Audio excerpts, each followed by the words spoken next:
안녕하십니까. 광명자연건강학회 박선식 회장입니다. 아주 중요한 뇌를 감싸야 하기 때문에 두개골이 있는 것이죠.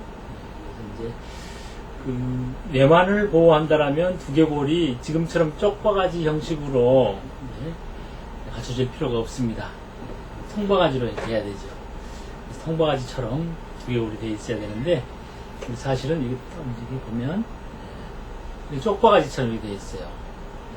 왜 이러한 우리 두개골이 쪽바가지처럼 되어 있는가, 그 목적을 한번 살펴보기 위해서 신생아의 두개골을 보면은 애들이 숫구멍이 있죠. 머리에 숫구멍이 있는데 그 숫구멍이 어떤 역할을 하는지 그것도 이제 우리가 좀 알아야 됩니다.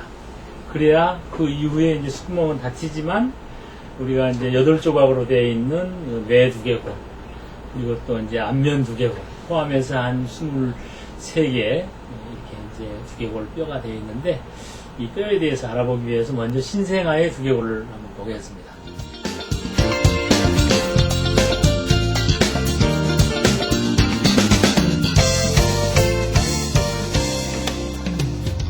신생아가 왜 이렇게 쪽바가지로 되어 있습니까?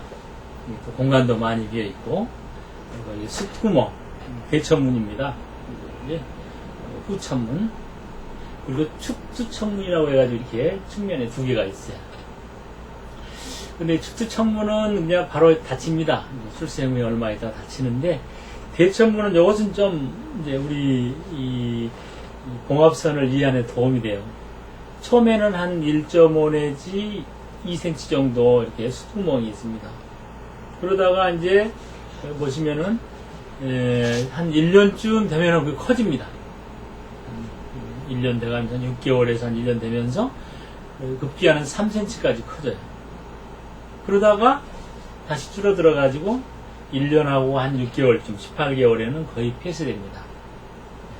이러한 어떤 그 숫구멍이 감침들의 어떤 틈새 가운데서 좀 이렇게 넓은 공간인 숫구멍이 커졌다가 다시 작아지는 게 무슨 원인인가, 이러한 감침 부분이 인간이 어떤 자체 내에서 하나의 생명체로 나왔잖아요.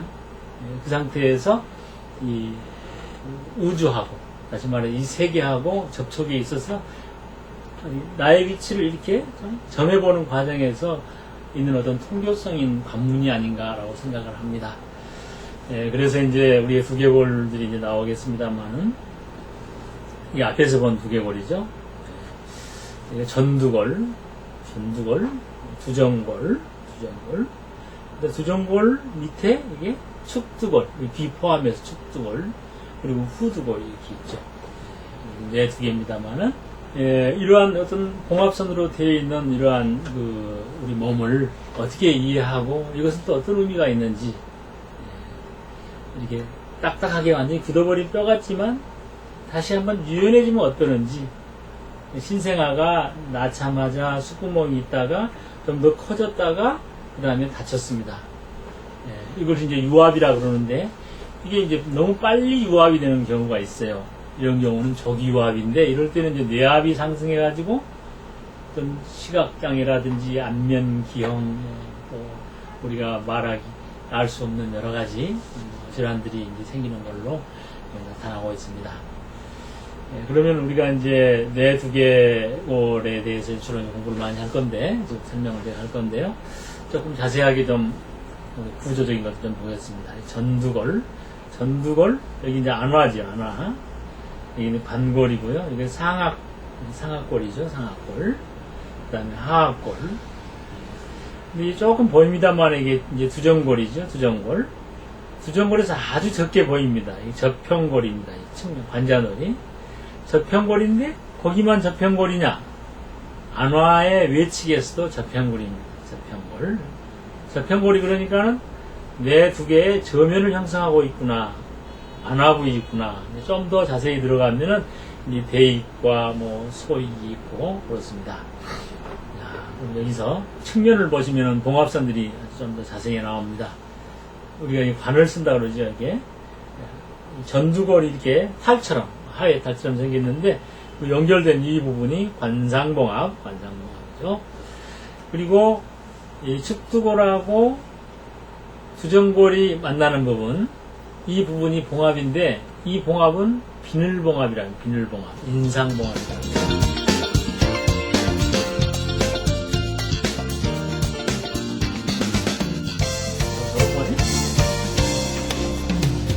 방금 그림에서 보셨듯이 이 측두걸이 이렇게 되어 있죠. 측두걸은 뭐 기억력, 청각, 또 어떤 위치감 이런 의미에서 굉장히 중요합니다. 그리고 좀 앞쪽에서는 이제 어떤 그 언어의 그 발성을 위한 언어구역, 뒤에는 어떤 감각적인 언어구역 이런 것들도 이제 측두부에 좀 벗어나 있습니다만 있습니다. 예, 그래서 이게 측두부의 그 연결이 이렇게 붙어 있다고 그랬죠. 비늘봉합이라 그랬죠. 그래서 이제 우리 인체를 놓고 볼 때 참 신비스러운 게 많아요. 우리가 이제 살아가기 위해서는 먹잖아요. 먹는데 음식을 씹잖아요. 씹는 동작은 1차적으로 우리에게 음식을 섭취하기 위한 동작이지만 그 가운데서는 측두부를 이렇게 딱 압박함으로써 뇌에 펌핑되는 그런 작용이 있습니다. 그래서 이제 여기 관골 안쪽으로 이렇게 근돌기라는 하악골 관절이 있으면 근돌기라는 게 이렇게 있거든요. 붙어가지고서 축두근이 있는데 축두근의 전지, 축두근의 중간지, 축두근의 후지는 거기 수평으로 이렇게 나가야죠. 그래가지고 뇌 전체를 감싸면서 이렇게 해보세요. 이렇게 해보시면 이게 이제 근이 움직이는 게 이렇게 할 때마다 두개골을 이렇게 누르니까는 두개강 안에서의 압력 변화가 있는 것이죠. 이런 것도 굉장히 그러니까 음식을 먹으면 스트레스가 풀리고 우리가 껌을 가끔 씹는다든지 이런 것들도 다 관련 있는 그런 부분들입니다. 자, 그러면은 조금 더 진행을 해서 축두하악관절 주변의 근들을 이렇게 한번 어떻게 지압해 볼까. 지압한다는 의미는 음절을 풀어주고 혈액순환을 촉진시키고 또 어떤 작용을 증대시키는 것입니다. 턱 및 하악각 속에 이렇게 지압을 할 때는 입을 벌리면서 이렇게 지압을 해줍니다. 그래서 이제 입을 벌리는 것은 우리가 입을 씹는 것만 생각했잖아요. 벌리는 근이 이제 악이복근이라는 게 있어요. 근복이 두 개예요. 여기 이제 설골에 붙어가지고서 여기에 이제 하악골 저면에 붙어 있습니다. 안쪽에. 그래가지고서 여기 유양돌기하고 연결되어 있어요. 악이복근의 후지가 되겠죠. 고리처럼 연결돼가지고 근이 수축하니까 입이 벌어지는 겁니다. 잘 벌어져야 또 잘 낫게 되고 입이 틀어지거나 또 뭐 여러 가지 악관절의 트러블에 악이복근을 훈련시켜주면 참 좋습니다. 그리고 또 입을 또 다물고 내측인 입돌근이라는 게 또 있어요. 측두하악관절 주변근에서 입돌근은 날개 모양의 근이라는 뜻인데 내측 입돌근, 외측 입돌근이 있어요. 내측 입돌근은 저면에서 붙어가지고서 다시 움츠려주고 입을 이렇게 한다고 했을 때 한쪽이 조금 더 근이 이렇게 많이 수축한다든지 했을 때 좌우 비틀기도 가능합니다. 그리고 측두부에 이제 또 외측 입돌근은 우리가 입을 씹으려고 할 때 이 턱이 빠지려고 합니다. 그래서 이제 먼저 이렇게 딱 잡아주는 거예요. 턱이 뒤로 빠지지 않게 하악이 이렇게 해서 입을 벌리고자 할 때는 외측 입돌근이 먼저 앞으로 딱 견지해주면서 그 다음에 이제 이복근이 턱 적용해가지고 입이 벌어지게 됩니다. 이런 근들을 잘 풀어줌으로써 상당히 이제 측두하악관절에도 좋은 영향이 있고, 그리고 또 귓배기에 대해서도 이제 나중에 설명이 더 자세히 될 시간이 있는지 모르겠습니다만, 축두골이 연결되어 있어요. 비늘처럼 연결되어 있는데 거기에 또 근이 붙어 있는 게 깁니다. 이게 손잡이에요. 이렇게 하면 잘 벌어지겠죠. 위로 아래로 했을 때 안면신경하고는 어떤 관계가 있는지, 또 부교감신경하고는 어떤 관계가 있는지 이런 것들이 좀 설명이 되어질 것입니다. 그래서 이제 축두근과 격근, 우리가 이제 씹는 동작의 대표적인 거, 아까 입돌근들 제가 설명을 드렸습니다만은, 아까 축두근은 근돌기에 붙어가지고서 이렇게 턱을 닫는 동작이죠. 그러면서 두개골의 어떤 수축작용, 그래서 뇌의 용적 변화. 또 아주 강하게 씹는 것은 바로 격근입니다. 바로 여기에 붙어 있습니다. 여기에 붙어가지고 바로 여기 관골에 붙어가지고 바로 씹습니다. 이런 분들이 턱의 어떤 운동을 하게 됩니다. 잠깐 나왔네요. 내측 익돌근은 상하골 저면 익상판 내면에서 나와서 하하골 내측 아랫부분에 부착한다. 그래서 턱을 고정하고 턱을 앞으로 내밀거나 반대쪽으로 돌리는 동작에 관여하는 겁니다. 외측 익돌근 아까 설명했습니다만은 상하골 저면에 익상판에서 외면에서 나와서 하하골에 어떤 내측 상부에 관절낭에 부착해서 씹었을 때 입이 빠지지 않도록 하는 것이죠.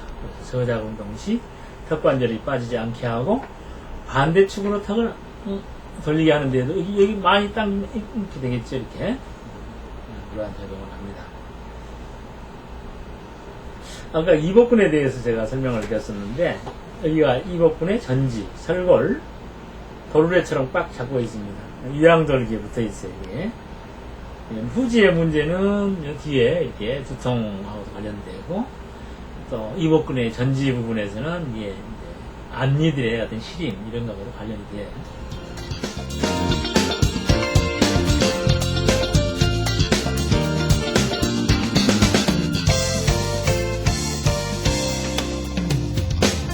두개골이 아까 이제 감침으로 되어 있고 여러 가지 기능이 있고 내 척수액 순환을 시켜준다고 했습니다. 사실 좀 더 진보한 어떤 두개골 지압법을 보면은 두개골 각 뼈마다 이게 오장육부하고 또 관련을 맺어서 이렇게 말씀을 하는 사람도 많아요. 그래서 오장육부의 어떤 장애가 두개골의 어떤 조금 잘못 유압되어 있는 부위 그런 거와 관련되어 가지고 서로 상관성을 맺고자 하는 사람도 많습니다. 그러나 이제 우리 본광명정치요법의 두개골요법에서는 조금 단순화시켜서 다음과 같이 설명을 드립니다. 두개골 물려법 지압법의 원칙에서 가장 타이틀로 말하고자 하는 게 봉합은 관절이다. 굳어가지고 있는 그냥 이렇게 어떤 딱 굳어버린 세멘트로 이렇게 딱 브로크들을 연결하는 그런 게 아니고 관절이다. 필요에 따라서 움직이고 관절은 움직임을 전제하는 것입니다. 또 딱딱한 뼈 결합이 아니라 가동성이 있는 섬유성 유리관절, 약간 투명한 그런 연골, 좀 더 투명한 유리관절로 변화됨을 이해하는 것이 우선 중요합니다. 또 두개골 봉합면은 서로 아까 보셨죠? 서로 자크, 기어처럼 서로 맞물려 있어서 한 방향에만 이렇게 예를 들어서 이렇게 전두골하고 후두골을 이렇게 축두골 방에 눌렀습니다. 그러면 또 압력을 받잖아요. 이 압력이 여기만 압력이 아니고 기어처럼 물려 있는 거에 따라서 내 두 개 전체의 상황이 조금씩 미세 하나만 다 움직이고 어떤 경우는 크게 움직이고 그래서 딱 굳어버린 부분이 다시 유연해지고 한다는 그러한 전제가 있습니다. 근데 방금 내가 조금 전에 설명드린 하악골에 대한 문제들 많이 설명했죠. 뇌 두 개에서도 먼저 하악골이 잘 움직이고 문제가 풀렸을 때 그 다음에 이제 광대뼈가 움직입니다. 광대뼈가 유연해져요. 광대뼈가 움직인 다음에 그 다음에 우리가 이제 이 축두골 부분을 또 움직일 수가 있어요. 광대뼈 움직이고 축두골 움직이고 하악골 다 움직였어요. 지브라 반응 기초가 다 움직였어요. 그럼 그 위에 있는 부정골이라든지 후두골은 그때는 이제 땀은 당상과 같은 거예요. 그래서 이제 간단하게 이런 하악골 아까 그런 운동들은 이렇게 뭐 여러 가지 운동하고 이제 광대뼈 움직이고 또 축두골도 이렇게 움직이고 기도 뺐잖아요. 그 다음에는 위에만 눌러줘도 숨 들어 마시고 하면 아주 벌어짐이 더 커지죠. 그 다음에 이제 틀어진 뼈, 안면 어떤 축소 이런 것들이 다 가능한 것입니다. 그래서 이제 두개골요법은 어떤 미용사들은 미용만을 위해서 배우시는 분이 있는데 보다 그런 쪽으로는 그 안에 있는 뇌 그리고 오장육부의 병 이런 것들도 다 관련되어 있는 바가 있거든요. 그래서 여러분들이 좀 더 관심 가지고 연구해 보시기 바랍니다. 인체를 통일적으로 볼 때에는 그 두개골하고 우리 골반하고를 척추라는 그런 가운데 있는 것을 가운데를 두고 상하로 대비시킬 수가 있어요. 그래서 골반하고 비유하면 재밌는 비유죠. 고관절은 뭐냐? 고관절. 다리의 고관절은 뭐냐? 고관절하고 좀 다른 면도 있습니다. 앞관절하고 좀 관련시켜서 대비시켰어요. 고관절은 좌우가 따로입니다만 앞관절은 동시성이 움직여요. 왼쪽 앞관절만 움직이고 오른쪽은 안 움직인다? 가능하겠어요? 그렇지가 않지. 네. 그래서 그런 점이 좀 틀립니다만은, 네. 그리고 또 이제 앞관절은 이 두개골하고의 간격이 이 앞관절 여기 연결되어 있는 그 부위가 아주 그냥 얇아요. 네. 그래서 이제 앞관절에 어떤 문제는 정진성의 문제, 여러 가지로 다 이제 영향을 주는데, 고관절은 또 고관절이 조금 문제가 있으면은 골반이 또 다 틀어진다는 거예요. 그 다음에 장을 받드는 장골 있잖아요. 골반의 장골은 부정골, 축두골과 저변골 부위 측면에 있는 그런 두개골들과 이제 관련을 시켰는데, 그러면 뒤에 있는 이 성골은 뭐와 관련되겠어요? 후두골하고 관련된다. 선골하고 후두골이 호흡 메커니즘에 의해서 뇌척 수액순환에 관련을 맺습니다. 그럼 우리 성기과는 치골이라든지 지금 앉아있는 그 좌골뼈, 좌골뼈 있잖아요. 이런 것은 뭐하고 관련되느냐? 그러면 이제 안면 두개 정도로 이제 관련을 맺어봅니다. 그래서 여기서 이제 관련이 딱 맞는 부분은 제 생각에 고관절하고 앞관절, 그리고 그 성골하고 후두골의 상호 관련성은 굉장히 중요합니다.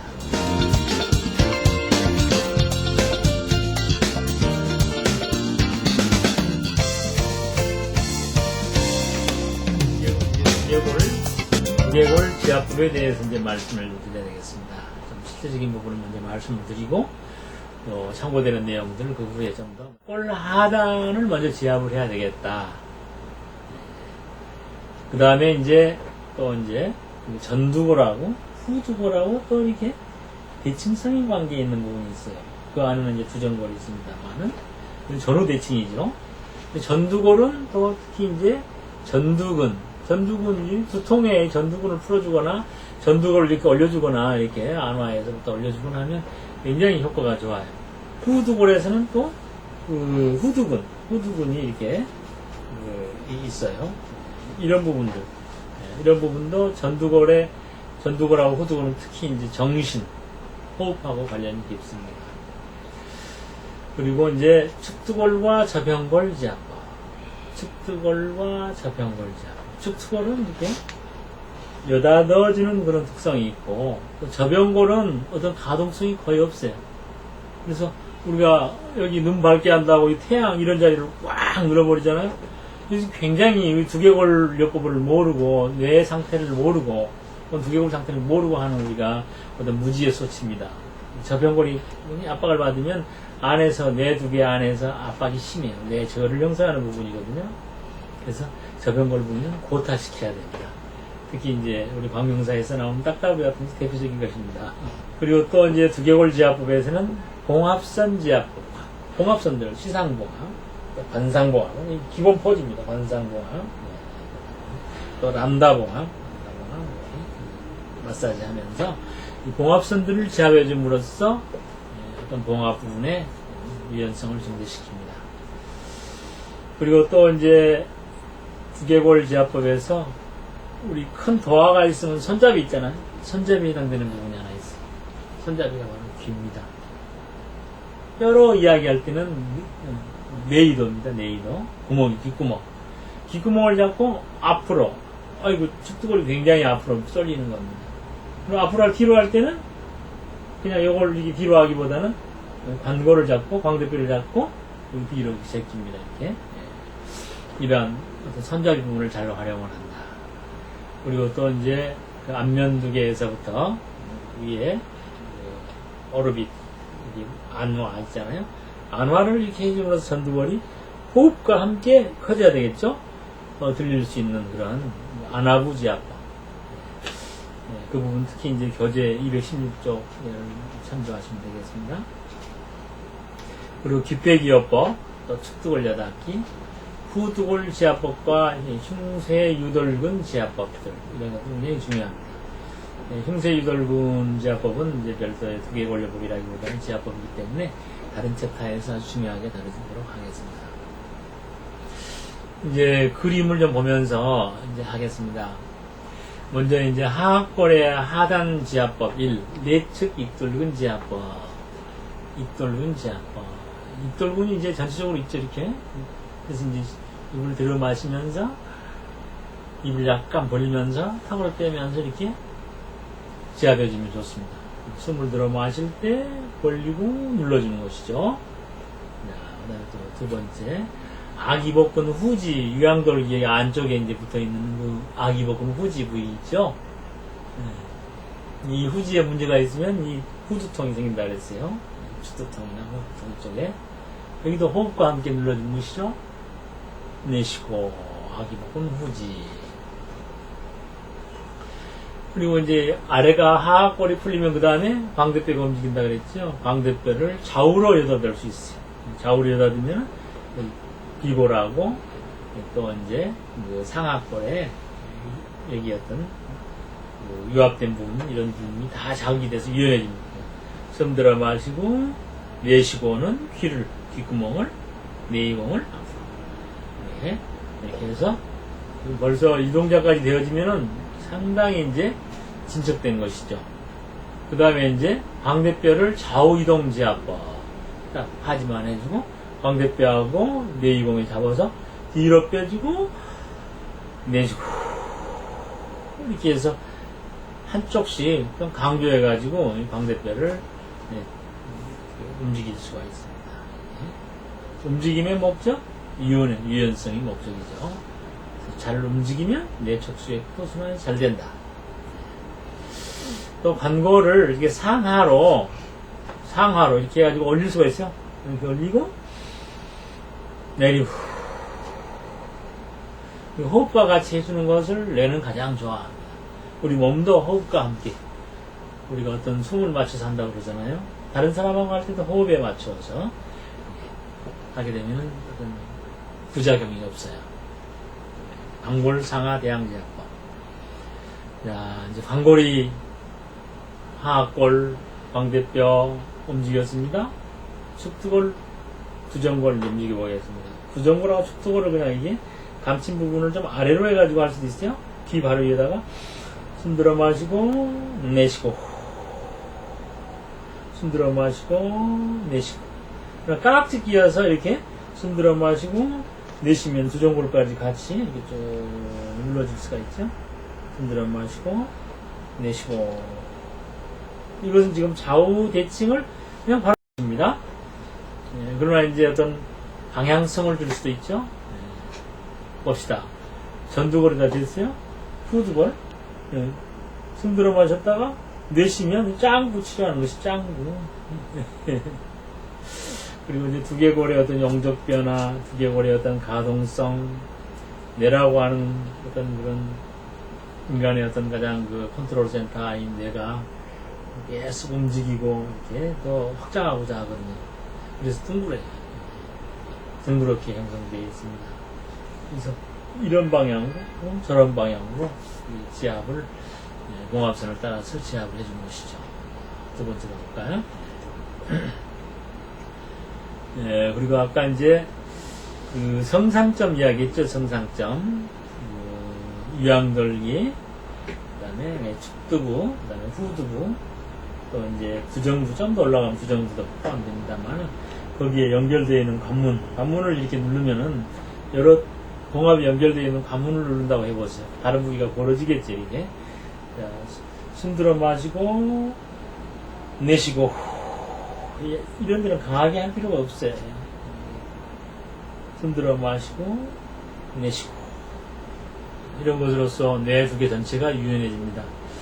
되게 이러한 두개골이 유압이 한 20세 넘어가면서부터 완전히 굳어버리거든요.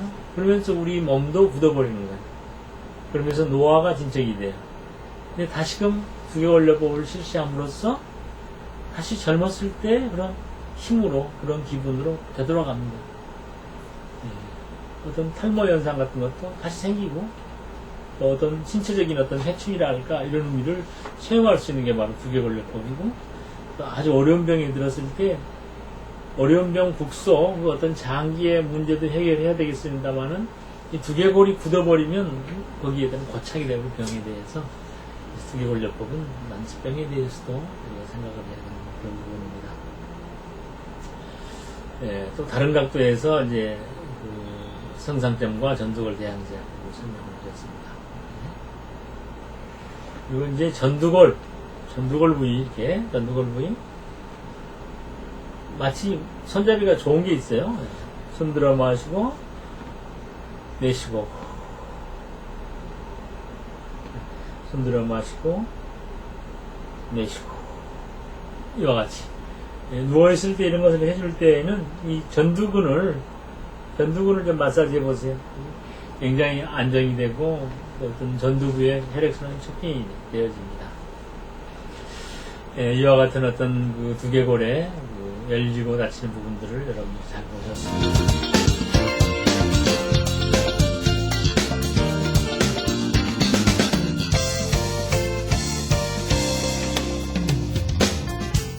귓배기에 대해서도 이제 조금 더 자세하게 좀 설명을 드리겠습니다. 귀 이렇게 쭉 빼면 되나요, 이렇게?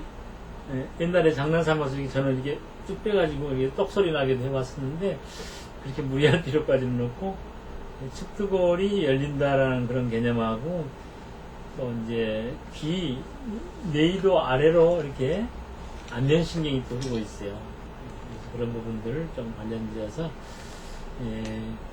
또 귀라고 하는 것은 우리가 이제 동양의학적으로 이제 눈은 목이요, 간, 또 이제 뭐 혀는 심장, 입술은 또 비장, 귀는 뭐예요? 귀는 신장이라는 말이에요. 그래서 귓배기요법은 신기를 부양한다. 사람이 노쇠하면 귀가 먹는다. 이명이다 뭐다 하면 다시 신기를 부양해 주면 되는 거예요. 그래서 귀에다가 이렇게 그 숫등으로 이게 장구관을 이용해서 그런 방법도 있습니다. 근데 오늘은 이제 두개골요법, 귓배기요법에서는 신기를 부양하는데 어떤 측두골 호흡 교정이라는 측면에서 귓배기의 방향을 세 방향으로 한번 해보겠습니다. 이렇게 귀를 잡고 위로 부드럽게 숨 들어 마시고 내쉬고, 또 귀에 이 뒤로 형성된 부분을 뒤로 체린지 숨 들어 마시고 내쉬고, 아래 부분 이슬을 좀 떨어뜨립시다. 자, 숨 들어 마시고 내쉬고. 이게 세 방향이죠.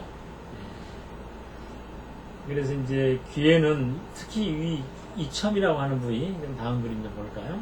내이공으로부터 이제 귀가 형성될 때 여기에서부터 이제 이렇게 형성됩니다. 이렇게 정점이죠. 귀의 정점이에요. 그 다음에 이제 이수 부위 쑥 쳐져가지고 여기 있죠. 이렇게. 그래서 이 정점은 귀에 대한 기가 가장 강력하게 나오고 가장 세차게 나와서 제일 위를 이제 하늘을 치는 것이죠. 그래서 우리가 이제 이첨 사혈하게 되면 귀를 접어서 이 부위를 사혈해 줍니다. 이첨 사혈을 해보시면, 경험해 보시면 바로 안정이 되고 머리가 맑아집니다. 신경학적으로 자율신경, 특히 부교감 신경이 바로 깨어나는 것이 바로 이첨이에요. 그래서 이제 아까 그 세 방위 가운데서도 귀를 위로 당겼을 때 부교감 신경이 깨어난다, 이렇게 말을 하고, 귀를 아래로 이렇게 쭉 당겼을 때 그 안면 신경이 잘 흐른다, 이야기합니다. 또 뒤도 마찬가지입니다. 뒤도 안면 신경이 잘 구겨져 있는 내의가 펼쳐진다, 억압받고 있던 안면 신경이 제대로 흐른다, 표정이 밝아지는 것이죠. 이렇게 이제 귓배기들을 했는데, 조금 더 이제 진행을 해 보십시다. 귀를 뺀 다음에 측두골을 눌러주세요. 광골 앞쪽에 아래로 내려주는 거. 뒤에도 할 수 있겠죠? 귀 빼고 뒤에 이양돌기 닫아주세요. 어디로부터 닫는 것입니까? 측두골의 인상봉합, 비늘봉합으로부터 닫는 것입니다. 요걸 이제 시술적인 측면에서는 반드시 늦게 한 다음에 환자의 귀를 뺀 다음에 숨 내쉬세요 하면서 발끝까지 숨을 내쉬세요 하고 앞에 부위, 뒤에 부위를 이렇게 한 번씩 눌러주게 되면은 정말 귀의 흐름을 쫙 느끼는 경우가 참 많습니다. 이와 같이 귓배기는 매 두개골요법에서 상당히 중요합니다. 잘 아시기 바라고. 그러면은 두개골요법을 돕는 어떤 보조기구들 조금 잠깐 설명드리고, 광명의학에서 어떤 두개골요법을 후원하는 방법들이 어떤 것들이 좀 있겠는가 살펴보겠습니다. 먼저 기구들로서는 이제 머리를 이게 사열하는 뭐 이제 수박 줄무늬 긋기 사열법 같은 것도 있고, 뭐 드라큘라 사열법도 있고 많아요. 머리에 대한 전체적인 사열법, 백회를 중심으로 사신청, 다이아몬드 형식으로 사열하기도 하고, 아까 중요한 혈로, 백회, 뭐 강간, 뭐 성상점 이런 부위 사열해주는 것이 굉장히 중요하죠. 근데 여기서는 이제 기구들로 설명드리면 여기를 고타할 수 있는 자석으로 이렇게 순식간에 움직이는 덕법 이런 것들이 새로 개발되어 있어요. 그리고 또 이제 침착을 좀 강하게 이렇게 찌르지는 않지만 눈을 따봉, 타봉, 두드릴 타, 혹은 또 이제 우리가 이제 따봉 하잖아요. 그런 의미의 따봉. 그 다음에 이제 MP, 마이너스, 플러스, 고사형 무통증. 이것은 이제 그 금속을 마이너스 흰색으로, 플러스 또 이제 금색으로 해서 MP 침법입니다. 예, 그리고 이제 우리가 뭐 두침도 있고 뭐 많이 있습니다만은 침을 놓는 순간이 가장 자극이 크고 시간이 갈수록 이렇게 자극이 줄어들잖아요. 그래서 이제 최초에 놓는 순간에 그 자극들만 모아서 반복해서 자극 줄 수 있는 게 바로 이렇게 그 우리가 체질침이라고 개발을 했습니다. 그런 것들이 있어가지고 이런 기구들은 주로 이제 딱딱한 이게 두개골에 하기보다는 봉합선을 위주로 해가지고 이제 많이 자극을 해주게 되면은 아주 어떤 봉합선의 유연성을 증대시키는 이런 것들이 따봉이죠. 따봉, 따봉. MP침입니다. 따봉. 그다음 딱따구리, 자석침이죠. 영재를 위한 분해기구라고 이렇게 많이 알려져 있어요. 그리고 이제 아까 이제 MP침이 좀 더 이렇게 개발되어 있는 모습이죠. 그리고 자동 체질침관, 어떤 최초의 자극량을 반복해서 생산해 줌으로써 계속으로 들어가기 때문에 아프지는 않지만 그러나 그 효과 면에서 굉장히 농축되어 있는 그런 자침 효과가 있어요. 이런 것들이 이제 머리에 이렇게 눈을 밝게, 귀를 밝게, 코를 시원하게, 다리를 튼튼하게, 이러한 이제 두침요법의 원리에 해당되는 것들. 예를 들어서 눈 반대쪽에 있는 시각구, 또 평형구가 아래, 또 언어 2구, 이거는 이제 감각성 언어구역입니다. 또 언어 1구, 이런 데 앞부분, 이런 데서는 이제 운동성 언어구역, 또 이제 청각구역, 여러 가지 이런 부위를 자극을 해주고, 자침을 해주는 방법입니다. 예, 이어서 조금 광명의학에서 아까 제가 두개골하고 그 어떤 골반하고 어떤 상하 대응성 관계를 말씀을 드렸었죠. 후두골하고 어떤 것이 관계된다고 그랬어요? 상하 대응성 선골입니다. 선골, 후두골의 어떤 호흡을, 선골 호흡법은 내 척수액을 순환시켜주는 호흡이죠. 그래서 두개골 호흡하고도 바로 관련되는 것입니다. 숨 들어 마시고, 흘리고, 내쉬고. 움직이는 부위는 선골에 상뇨, 차뇨, 중뇨, 하뇨가 있으면 차뇨 부위에 장석이 있는 것처럼 이렇게 움직여준다는 거 참고하시고. 그리고 또 횡격막 호흡이 또한 이게 두개골요법 굉장히 관련이 있고요. 우리 모든 경맥이 다 횡격막을 거의 통과합니다. 또 예외적인 게 뭐 신장경이 뭐 예외다라는 그런 이야기가 있습니다만은 모든 경맥이 다 횡격막을 통과하고, 또 횡격막은 또 이제 부교감신경, 특히 미주신경이 쭉 내려가면서 한번 머무르기도 해요. 이렇게 함으로써 뇌 척수액의 순환과 횡격막, 호흡과 뇌, 호흡과 두개골 다 관련이 있어요. 그리고 또 이제 코 부분은 우리가 안면두개이기보다는 코 속에 있는 사골이 있잖아요. 이 부분은 뇌두개에 해당됩니다. 전두골, 후두골, 축두골, 주정골, 저평골, 그 다음에 코에 있는 사골은 뇌두개. 그러나 이제 상하골, 여기 있는 여러 가지 하하골 안에 있는 무슨 또 뭐 뼈들, 이런 것들은 이제 안면두개에 속하죠. 그런데 비통코 사열법은 코에서 뇌 저부에 있는 어떤 비통이라는 자리를 취해가지고 심자하게 되면 뇌 기저부에 있는 혈액이 체지되는 그러한 효과가 있습니다. 뇌 두개골요법을 아주 굉장히 촉진할 수 있는 그런 방법이다. 네, 지금까지 제가 두개골요법을 설명을 드렸습니다. 네, 두개골은 우리 인간이 직립보행하는 인간이잖아요. 그래서 다른 동물에 비해서 중력을 굉장히 많이 받습니다. 그리고 중력이라고 하니까 우리가 이 수평면에서 어떤 그 평면에서 우리가 서 있는 까지 그냥 우리 지구적인 관점을 또 가져야 돼요. 지구가 둥그렇단 말이에요. 지구 자체에서 자전도 하고 지구는 또 태양을 도는 공전도 하고 그래서 우리가 인위적으로 알 수 있는 어떤 호흡 이런 호흡 외에 별도의 또 공전과 같이 우리의 지구가 아닌 별도의 어떤 그 흐름이 또 있어요. 뭐 그런 부분들이 아마 뇌 안에서는 뇌 경막의 수축작용, 두개골의 어떤 분당 6회 내지 10회 정도의 어떤 움직임 이런 것들하고 관련되지 않았나 싶어요. 하여튼 우리가 중력을 이렇게 이기고 혈액순환도 돼야 되고 이 땅에서 자기 존재를 기의 어떤 덩어리에서 살고 있습니다. 심장에서 펌핑을 하고자 해도 위에가 딱 막아져 있다라면 펌핑이 잘 안 될 거예요. 그러나 이제 위에서 이렇게 유연성이 있고 펌핑이 되고 우리가 걷고 움직이고 척추의 전후 움직임 이런 모든 작용들이 뇌를 프레시하게 해주는 이런 기전입니다. 두개골요법에서는 오늘 주제는 두개골의 감춘 부분을 다시 유연하게 해서 뇌 척수액의 순환과 어떤 고착된 생각, 고착된 어떤 흐름, 편향 이런 것들을 해결하는 방법에 중점을 둬가지고 설명을 드렸습니다. 향후 두개골요법은 우리 광명정체법에서 좀 더 연구를 더해가지고서 진짜 우리 민중의학으로서 대안의 자랑스러운 민중의학이 되도록 그렇게 해보겠습니다. 여러분들 많이 동참해 주시고